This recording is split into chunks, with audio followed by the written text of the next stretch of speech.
All right. We're back. Discovering your why.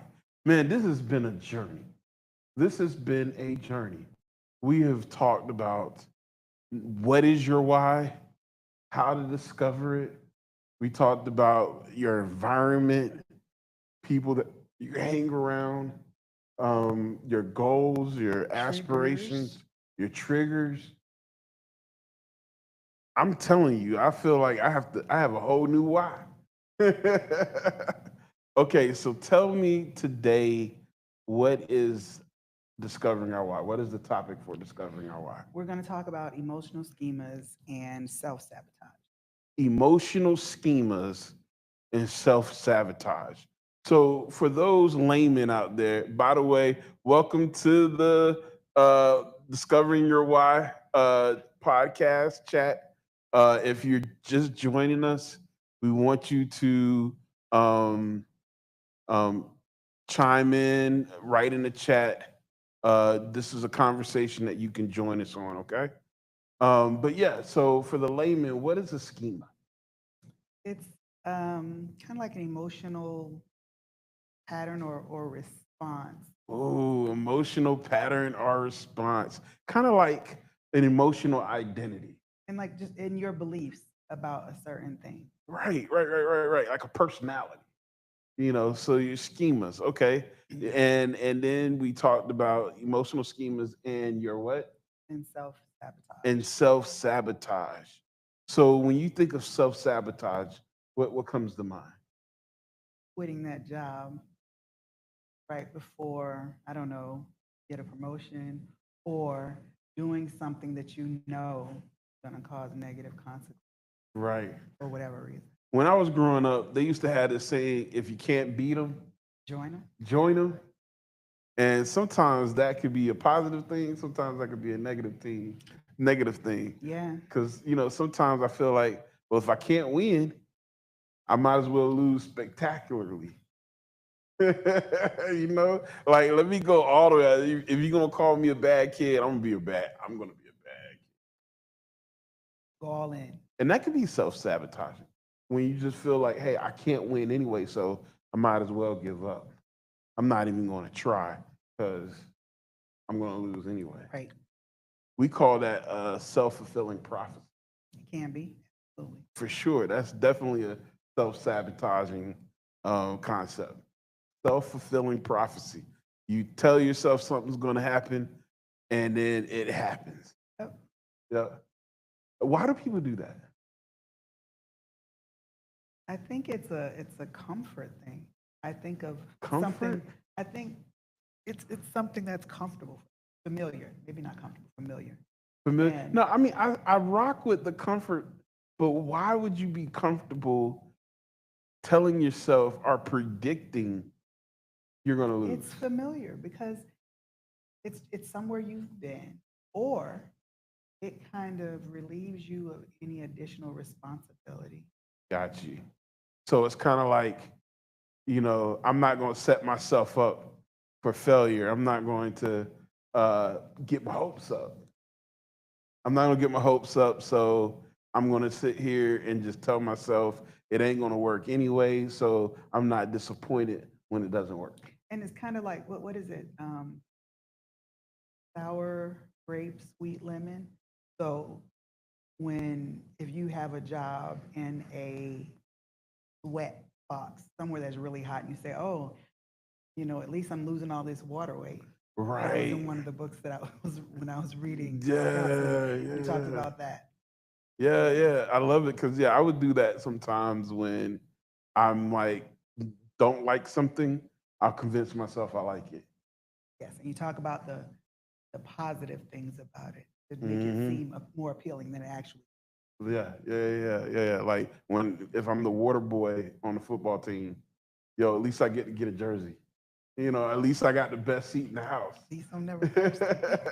Nah, water boys don't get jerseys, but I got the best seat in the house. You know what I mean? Like I get to see everything on the field. I get to talk to the players. I know the people. Even though I can't play. Which by the way wasn't me. I played. I was a player. I was a player. Yes, I was a Okay, player. okay, I just had to put that got it. out there. Got it. and a little pride. I played though. But okay, so let's get into it. Our schemas and self sabotage. So, what's the first thing we need to look at when dealing with our emotional schemas and self sabotage? You have to recognize them first. And it goes back to what we've been talking about, in the other session, and talking about, recognizing these patterns that keep Yeah. popping up. So there is this thing called the stages of change. Okay. And there's four stages, really five. Technically, there's five, but four that we discuss. And those stages are pre-contemplation, contemplation, planning, and action. And so, in understanding or being aware of of ourselves, we usually start off in the pre-contemplation stage. And in this stage, you don't know you have a problem. You don't even believe you even though things are happening, you may recognize that there's a problem, but you don't know where it's coming from, or you're not the problem.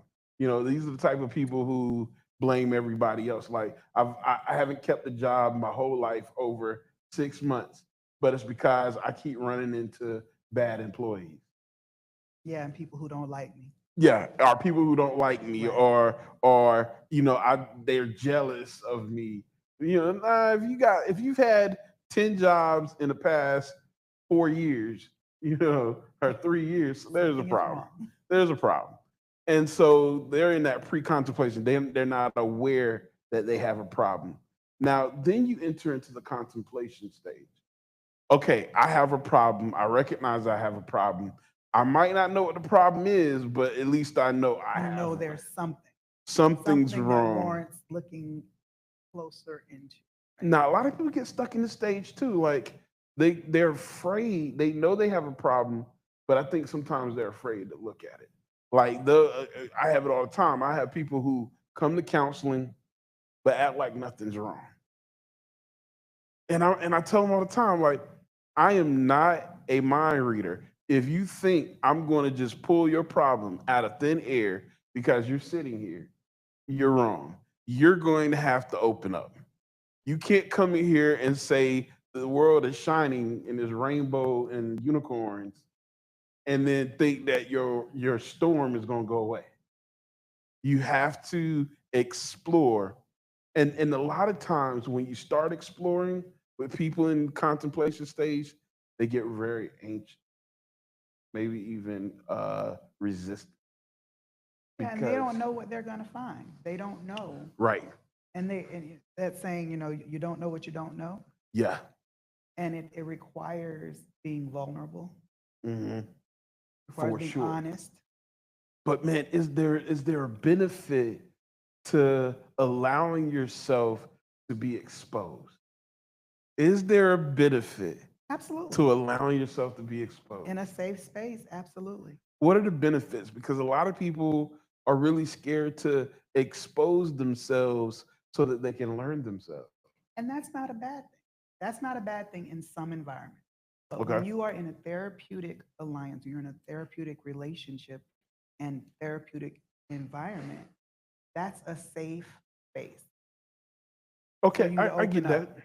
for you to open up. And then you have someone who has the training and who can help you examine these things. And it's only going to be what you give us. Right.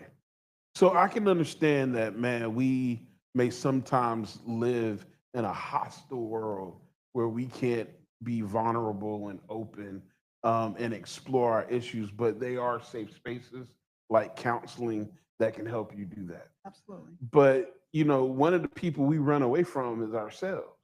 A lot of times it's not what damage the person on the outside can do, is accepting I have a problem. It's hard to accept I'm not great. But you know what? It's Isn't it? it's Chat, come on, y'all. You know it's hard to accept that you're just not great. it, well, I mean, they may think they're great. Man, everybody I know always, they get a job. They love me. I'm the best thing they have. I'm doing, everybody want to be great. But some people are not honest with themselves. True. So I think there's truth in what I said. There are people who think they're great. They may not be in certain regards, but they think they're great. They haven't recognized what the issues are. It may take them a while to get to, wait a minute, I'm the common denominator. In 10, in 10 jobs, I'm the one who keeps leaving. Right. I'm the one who keeps getting let go. Right. Well, I think we all can be great, but to get to great or to get to your why, let's say that, to get to your why, you have to take the journey of understanding where you are. And it is an exploration, a journey of exploration that is filled with conflict. It is filled with conflict. So, okay, so now we're at that contemplation. So once you start that journey, you move from contemplation to planning. Once you're exposed, once you know why you do what you do, now you can plan and strategize on how to get over what you do. And that's the planning stage. That's when you seek out help, you seek out guidance, you seek out anyone that can give you insight into what you got going on. And you have to be open to Oh, the change, yes, not 100%. just recognize. You got to You be can open for say all sure. day, I'm ready, but then every Yeah. every conversation is, no, I can't do that. Well, you know when you're ready. Because, like, for example, I know for me, I wasn't a good student in my what do they call that when you're like elementary to high school? What do they call that? Your primary school Grade or school, grade school? I wasn't a really good student. I was a no. CBC student. Yeah. No, no. Hey, no bones about it. I'm good. I could be authentic. I didn't like school. If I could avoid it, I would avoid it like the Dickens. And the reason was is that I didn't have really good study habits. Matter of fact, I didn't really think I was smart. And so I just avoided trying to correct the problems that I had by just ignoring school and doing the bare minimum. But when I got to college and I really, really, really wanted to do better, and I was exploring why I was having challenges, some really smart people helped me figure out where I went wrong and the corrections I needed. And all of a sudden, the world of education opened up to me. And now I'm like loving, like, I mean, you couldn't keep me out of the library. Like feed me more information, because I want as much of it as possible. When I hear you talk, what it reminds me of, when I got out of high school, I had a full scholarship, and I went. And I remember I would go to tutoring, math tutoring, and I remember my professor. I don't remember his name.